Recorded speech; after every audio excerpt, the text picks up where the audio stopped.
चलिए चर्चा की शुरुआत करते हैं। सबसे पहले आप ही के साथ शुरुआत कर रहे हैं सुधांशु त्रिवेदी जी।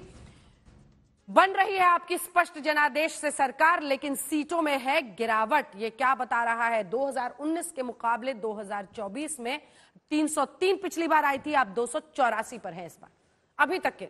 देखिए, अगर हम आपके ही इसी सर्वेक्षण को माने और विगत 6 महीने की जो परिस्थितियां रही, जिसमें कि देश के ऊपर कोविड के बाद के दौर में और रशिया यूक्रेन युद्ध के दौर में एक आर्थिक दबाव रहा, जो आपके सर्वेक्षण में भी दिखा रहा था कि 25% लोग इस समय मान रहे थे, जिससे देश धीरे धीरे निकलता चला जा रहा है। तो हम ये कह सकते हैं कि इस बुरे दौर में भी, जो कि सिर्फ भारत ही नहीं, दुनिया के हर देश के लिए, हर देश की सरकार के लिए बहुत बुरा दौर रहा, और भारत में भी हमारे विपक्षी लगातार इस बात का आरोप लगाते रहे, अगर इस दौर में भी हमें मत प्रतिशत में बढ़ोतरी हो रही है, 284 सीटें भारतीय जनता पार्टी को मिल रही हैं, और इतना ही नहीं, अब जैसे बंगाल में आपको दिखाया, उत्तर प्रदेश, 2 बड़े राज्य, 49% वोट आप दिखा रहे हैं उत्तर प्रदेश में। इसका मतलब हम 50% की थ्रेशोल्ड के ऊपर बैठे हुए हैं। जिस दिन हम 2% और क्रॉस करेंगे, तो जैसे ही आप 51% क्रॉस करते हैं, तो यह संभावना होती है कि आप लगभग सारी की सारी लोकसभा की सीटें जीत सकते हैं, या ऑलमोस्ट सारी जीत सकते हैं। असम में भी 50% के ऊपर वोट परसेंटेज मैं उसी पे आ रहा हूं। और बंगाल की महत्वपूर्ण बात, बंगाल में हम 37 पॉइंट समथिंग थे विधानसभा में, अगर हम 40 पे पहुंचे हैं और तृणमूल कांग्रेस 48 पे थी, इसका मतलब यदि तृणमूल का वोट 2% भी घटा, इसका मतलब 3-3.5% वोट की स्ट्राइकिंग रेंज में है तृणमूल कांग्रेस से। तो महाराष्ट्र कौन देखेगा सर? महाराष्ट्र कौन देखेगा? उसी बिंदु पे महाराष्ट्र आप देखिए, यूपीए वहां पर 48% वोट अभी आ रहे हैं हम। बिहार देखिए 46। दोनों बातों पे आ रहे हैं। महाराष्ट्र और बिहार, कर्नाटक में सबसे बड़े राज्य दिखाए जा रहे होंगे। कर्नाटक मैं बहुत ही इत्मीनान के साथ कह सकता हूं, और आप व्यवस्था के साथ देख लीजिएगा, ये महाराष्ट्र में गठबंधन जो बना था ना, ये सरकार चलाने के लिए तो ठीक था, सीट के बंटवारे में देखिएगा मुंह में पानी सूख जाएगा, मुंह का वो हालत आएगी जिस ढंग का बंटवारा होगा। और अभी आप देखिएगा, अरे कर्नाटक में तो सीधा मुकाबला है ना सर, वहां पर आइए। हाँ, 43% वो जा रहे हैं, और अभी चुनाव होने वाले हैं। अभी स्टेप स्टेप बिहार में भी यही स्थिति होने जा रही है।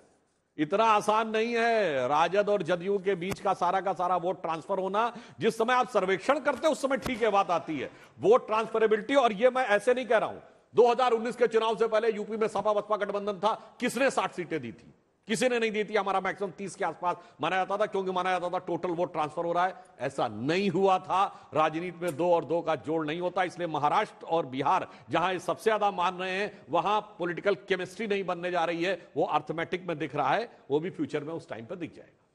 3 विकेट 3 बार बैक टू बैक, आप समझ रहे हैं, विकेट उखड़ रहा है कांग्रेस पार्टी का, और मोदी सरकार दोबारा स्पष्ट जनादेश के साथ। मैं एक बिंदु ये कह दूं कि जब गुजरात के सीएम थे मोदी जी, तो हैट्रिक बनाई थी 2002, 7 और 12। तो ये तय मान लीजिए कि अगले चुनाव में हैट्रिक बनने जा रही है 2014। 3 बार विकेट उखड़ेगा, 3 बार उखड़ेगा, और आप इतने कम आंकड़े पे सिमट जाएंगे। ये क्या कह रहा है कांग्रेस पार्टी के बारे में? क्यों नहीं आप वापस, क्यों नहीं फाइट बैक कर पा रहे? क्यों नहीं ऊपर आ? बहुत आपको जो है आत्म सुधार की आवश्यकता पड़ेगी। आपको तो क्या, जो वहां बैठे हैं हमारे मित्र आंकड़ों के साथ, उनको बहुत आत्म सुधार की आवश्यकता पड़ेगी। क्योंकि अभी जो एक दौर है, इस दौर में जितनी परेशानियां हैं, आमतौर पर जो माहौल है इस देश में, स्थिति उत्तरोत्तर इससे बुरी होने वाली है। क्योंकि जो कह रहे थे कि स्थिति बुरी होने वाली है, कि आने वाले समय में चुनौतियों के हिसाब से देश के लिए जो है चुनौतियां बढ़ने वाली है। खास करके जो एक स्लम, ओवरऑल जो इकोनॉमिक स्लम का माहौल बन रहा है, वो हमारे अर्थव्यवस्था को बुरी तरह प्रभावित करेगा।